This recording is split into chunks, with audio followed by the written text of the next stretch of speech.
Tous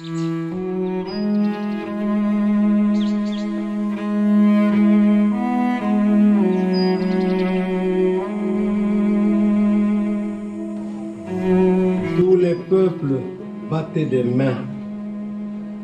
Acclamez Dieu par vos cris de joie. Dieu s'élève parmi les ovations. Sonnez pour notre Dieu.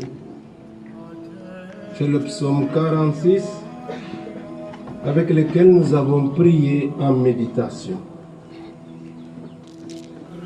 Chers fidèles du Christ de Sainte Marie-Madeleine de Mbao, je souhaitais venir célébrer avec vous le mystère glorieux de l'ascension du Seigneur Jésus, Jésus-Christ ressuscité d'entre les morts. Pourquoi? Sinon pour répondre à ce que l'Esprit m'a suggéré afin de vivre avec vous le sens spirituel de cette solennité. En effet, l'ascension est d'une part le couronnement de la mission que le Père a confiée à son Fils Jésus sur la terre, d'autre part la montée de Jésus au ciel sonne comme un appel à notre responsabilité. Nous avons noté cet avis de Saint Luc dans le livre des Actes des Apôtres, dans la première lecture. Comme ils fixaient encore le ciel où Jésus s'en allait, voici que devant eux se tenaient deux hommes en vêtements blancs qui leur dirent: Galiléens, pourquoi restez-vous là à regarder vers le ciel? Ce Jésus qui a été enlevé au ciel d'auprès de vous viendra de la même manière que vous l'avez vu s'en aller vers le ciel. Pourquoi restez-vous là à regarder vers le ciel? En d'autres termes, le temps n'est plus au spectacle, ni à la nostalgie. Le temps est à l'engagement. Car celui qui est parti rejoindre le Père nous a remis à nous tous des talents en capital à rentabiliser, à valoriser, chacun selon ses capacités, comme nous le lisons dans la parabole des talents au chapitre 25 de Saint Matthieu. C'est vrai que liturgiquement parlant, nous vivons encore une sorte de temps intermédiaire entre l'Ascension et la Pentecôte. Vous allez, dit Jésus aux apôtres, recevoir une force quand le Saint-Esprit viendra sur vous. Vous serez alors mes témoins à Jérusalem, dans toute la Judée et la Samarie et jusqu'aux extrémités de la terre. En faisant aujourd'hui mémoire de l'ascension du Seigneur Jésus, nous partageons cette promesse qu'il a faite aux apôtres. Avec ces apôtres, dans notre parcours liturgique, nous avons bénéficié de l'évangélisation suscitée par Jésus lui-même et conduite jusqu'à nous par ses ministres d'aujourd'hui, à la suite des apôtres. Saint Luc, dans la première lecture, nous a fait un parcours, un résumé de ce parcours en ces termes. Cher Théophile, dans mon premier livre, j'ai parlé de tout ce que Jésus a fait et enseigné depuis le moment où il commença jusqu'au jour où il fut enlevé au ciel. Saint Luc a écrit 2 livres, l'Évangile qui porte son nom et le livre des Actes des Apôtres. Il nous renvoie donc à son Évangile où il parle de ce que Jésus a fait et enseigné jusqu'au moment où il est monté au ciel. Ce qui est raconté dans cet évangile et dans les trois autres, Matthieu, Marc et Saint Jean, est le fondement de notre foi. Car Jésus est venu à nous, il est advenu dans l'histoire des hommes à la plénitude des temps, comme dit Saint Paul. Après un long temps de préparation au cœur du peuple choisi. Ce Jésus est né à Bethléem, il a vécu à Nazareth, baptisé par Jean dans le Jourdain, il a commencé son ministère par une retraite au désert, dans un combat contre les forces du mal.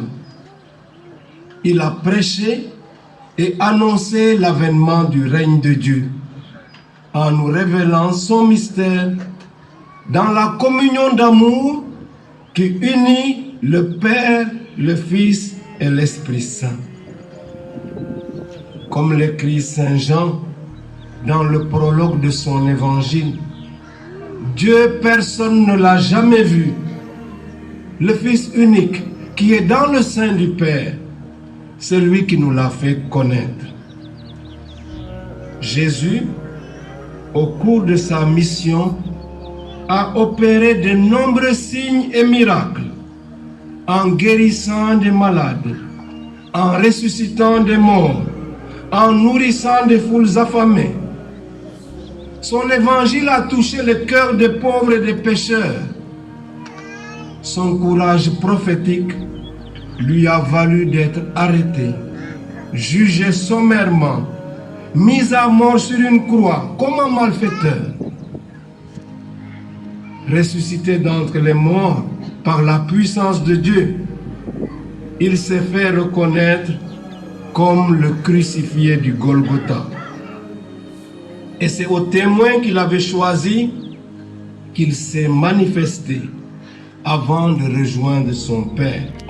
C'est ce que nous confessons dans le credo quand nous disons « Il est monté au ciel, il est assis à la droite du Père, d'où il viendra juger les vivants et les morts. » Il est monté, dit Saint Paul dans la lettre aux Éphésiens. Il est monté, qu'est-ce à dire? Sinon qu'il est d'abord aussi descendu jusqu'en bas, sur notre terre. Mais celui qui est descendu est aussi celui qui est monté plus haut que tous les cieux, afin de remplir l'univers. L'ascension du Seigneur Jésus au ciel indique notre destination finale dans la gloire de Dieu si nous nous efforçons avec sa grâce de répondre à notre vocation. Car nous sommes tous appelés par le Père qui nous aime tant à rejoindre sa maison de bonheur au terme de notre sanctification sur cette terre. Mais comment nous sanctifier?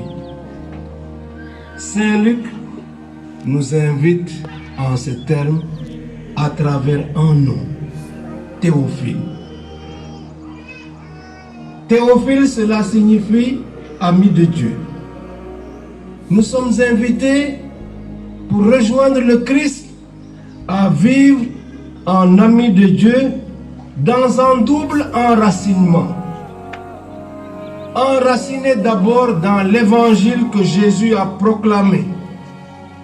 Saint Luc commence son évangile par ce prologue. Il dit: plusieurs ont entrepris de composer un récit des événements qui se sont accomplis parmi nous, tels que nous les ont transmis, ceux qui, dès le début, furent les témoins oculaires et sont devenus les serviteurs de la parole.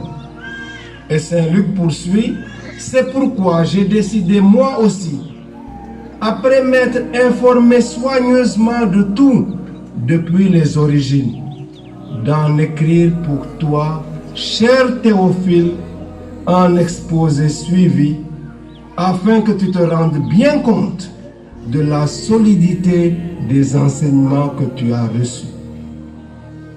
Il dédicace donc son évangile à Théophile. Il lui dédicace aussi le livre des Actes des Apôtres. Il nous invite ainsi à passer de l'évangile du Christ à un enracinement dans la vie de l'Église primitive. Car c'est par l'Église primitive que nous connaissons le Christ. Il y a, depuis chez nous où nous sommes là, nous pouvons remonter jusqu'aux apôtres, dans une chaîne ininterrompue de témoins. C'est parce que depuis les apôtres, Dieu n'a cessé de susciter des témoins qui se sont relayés pour nous transmettre aux hommes la flamme de l'évangile. Alors on s'est posé la question de savoir, mais qui c'est Théophile? On a pensé que c'était un grand personnage auquel Saint Luc a dédicacé son œuvre, l'évangile et les actes des apôtres. Mais je crois qu'il y a plus que cela. Saint Luc n'a pas choisi au hasard le nom de Théophile. Il veut que nous tous, nous nous convertions en Théophile, c'est-à-dire en ami de Dieu. Et comment le faire? Sinon, en préparant notre ciel où nous devons rejoindre Jésus par la qualité de notre vie sur la terre. En vivant en sorte que les préoccupations mondaines ne nous distraient jamais de la recherche de l'essentiel. N'est-ce pas l'apôtre Paul qui, écrivant aux Colossiens, leur dit: du moment que vous êtes ressuscités avec le Christ, recherchez les réalités d'en haut, là où se trouve le Christ, assis à la droite de Dieu. C'est en haut qu'est le but de votre vie et non sur la terre. Vous connaissez la théologie du baptême. Vous savez qu'autrefois, parce qu'on baptisait les gens à l'âge adulte, il y avait dans les églises anciennes ce qu'on appelait le baptistère sous forme de croix, qui était creusé devant l'autel. Et celui, le néophyte qui devait être baptisé, devait descendre par un escalier pour rentrer dans la cuve. Et on le plongeait dans l'eau, parce que baptiser, ça veut dire être plongé dans l'eau. Et une fois qu'on était baptisé au nom du Père et du Fils et du Saint-Esprit, on ressortait par un autre escalier. C'était une manière de signifier: j'entre dans le tombeau avec le Christ pour être enterré avec lui et je ressors de l'autre côté pour ressusciter avec lui. C'est la théologie que vous pouvez aller vérifier si vous relisez le chapitre 6 de la lettre de Saint Paul, apôtre aux Romains. C'est de cette manière que nous sommes donc réunis au Christ jusqu'aux apôtres. Alors vivre en Théophile aujourd'hui, en ami de Dieu, dans notre Sénégal, qu'est-ce que cela implique? Il nous faut nous référer au testament de Jésus ressuscité avant de quitter ses disciples. Il est écrit que le Christ souffrirait, qu'il ressusciterait d'entre les morts le troisième jour. C'est cela qu'on appelle le kérigme, la proclamation. C'est le noyau de notre foi chrétienne. Jésus était mort, Jésus est ressuscité, Jésus est apparu. Et c'est ce que nous proclamons dans ce qu'on appelle l'anamnèse, le mémorial, à la fin de la consécration, quand nous chantons « Il est grand le mystère de la foi ». C'est par Jésus qui nous a fait connaître le Père que nous devenons des théophiles, des enfants qui aiment leur Père, des amis de Dieu et qui se sentent aimés par le Maître de la vie. Des enfants qui lui témoignent de leur attachement dans une prière qui les unit à leur Père, mais aussi dans l'engagement, le témoignage d'une vie exemplaire, le service et l'attention aux autres, surtout aux plus pauvres. Dieu m'a fait la grâce ces derniers temps de bénir plusieurs chapelles. À Mbissel, à Sandiara, au village de Djolifera, et dimanche dernier seulement dans un autre village qui s'appelle Ndjoukacharo, même au CTO, où j'ai été bénir vendredi dernier, une chapelle que l'on doit à l'amicale des catholiques de l'hôpital, chapelle dédiée à la divine miséricorde. Pour moi, c'est le signe que les chrétiens ne sont pas restés les bras croisés. Ils bougent et j'en suis très heureux, j'en suis très fier. Bravo à vous de continuer ce service. C'est ainsi que nous nous comportons en Théophile, habités par l'Esprit Saint, pour être des témoins authentiques et crédibles qui disent et témoignent de l'amour de Dieu parmi nos frères. Mais vivre en Théophile à Sainte-Marie-Madeleine de Mbao, qu'est-ce que cela peut impliquer aujourd'hui? Vous voulez bâtir une église paroissiale. Vous vous mobilisez pour cela. C'est un noble défi. Mais il y a une urgence d'abord. La première chose, c'est de consolider l'identité de votre communauté chrétienne. Car c'est vous l'église de Dieu, ici à Sainte-Marie-Madeleine. Votre sainte patronne, comme messagère de la résurrection, est appelée l'apôtre des apôtres, car c'est elle qui est allée annoncer la bonne nouvelle aux apôtres. Elle vous inscrit donc dans une mission de témoignage qu'elle a reçue de Dieu.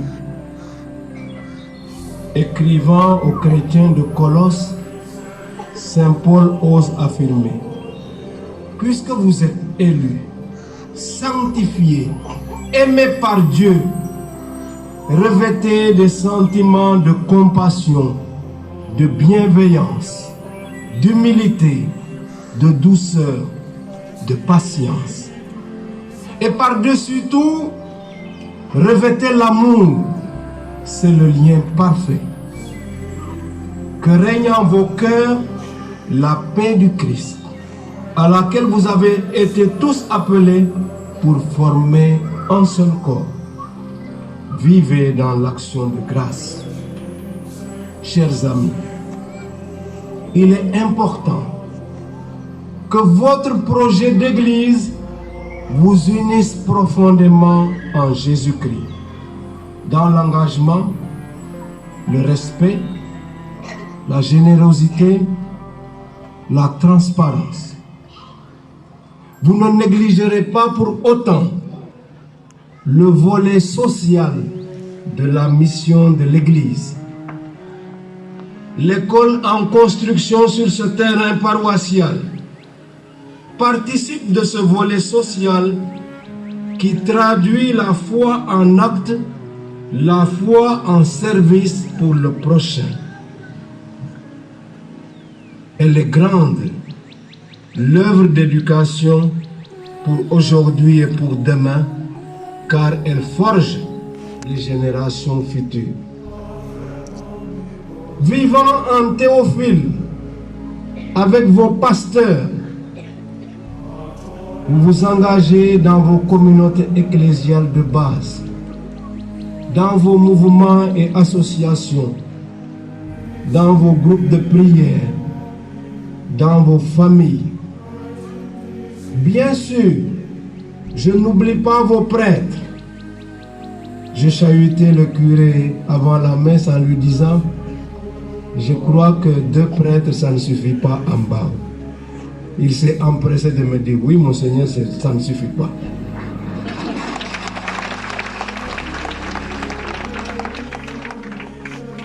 Avec vos prêtres, vos pasteurs, auxquels le pape François demande en même temps qu'aux évêques d'être devant le troupeau, au milieu du troupeau, et derrière le troupeau. Devant, pour donner des orientations, décrire des objectifs, unir les gens autour d'un projet auquel tous communiquent. Bâtir votre église nécessite cela. De temps en temps, au milieu aussi, pour bien sentir la température qui prévaut dans le troupeau. Et de temps en temps derrière, pour pousser les retardataires, encourager ceux qui sont découragés. Je disais, en célébrant la fête, la messe de Pâques au quartier Darou Rahman de Rufisque, je disais au curé là-bas, le pape François demande aux prêtres d'avoir une bonne condition, pas seulement physique mais spirituelle, pour aller devant, au milieu et derrière. Chers fidèles du Christ, je nourris l'espoir fervent que nous puissions construire ici une église qui soit adaptée à notre terroir. Vous connaissez la qualité de votre terrain. Vous voyez toutes les difficultés que l'on rencontre pour essayer de bâtir une école. Les architectes qui réfléchissent avec vous sont bien conscients des défis architecturaux qu'il faut relever pour pouvoir construire ici, pas seulement une église belle, mais église Bouyatou, car Dieu nous a donné d'autres nombreux carcars. Et il faut donc, en fonction de cela, tenant compte aussi de nos moyens, nous puissions faire des options réalistes. J'avais reçu le projet de l'église, mais je ne sais pas où est-ce qu'on va trouver tout cet argent.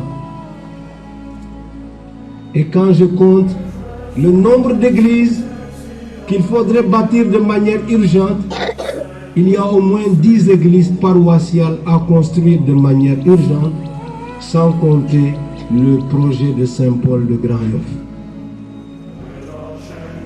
Cela nécessite donc que nous puissions nous entendre sur un format d'église fonctionnel, spacieux, aéré, éclairé naturellement et qui puisse aussi répondre à nos capacités financières. Je ne vous souhaite pas de cotiser pendant 30 ans pour avoir une église. Le 13 février dernier, j'ai présidé la fête patronale de Sainte Joséphine Bakita. L'érection de la quasi-paroisse a maintenant 20 ans. Et c'est au bout de 20 ans qu'on vient de poser la première pierre. On ne peut pas continuer comme ça. Alors, tous les techniciens qui sont là, tous ceux qui peuvent faire que nous puissions relever le défi dans la mesure de nos moyens adaptés à nos aptitudes, aidez-nous de grâce à réfléchir de manière professionnelle et efficace. Que notre vœu ne soit pas seulement de vouloir faire du beau, mais que notre vœu soit aussi de pouvoir rassembler le peuple de Dieu dans une église fonctionnelle. C'est la prière que je confie à Sainte Marie-Madeleine, qu'elle intercède pour nous auprès de son Seigneur. Elle, l'apôtre des apôtres, saura mieux que moi plaider notre cause auprès de Dieu. Amen.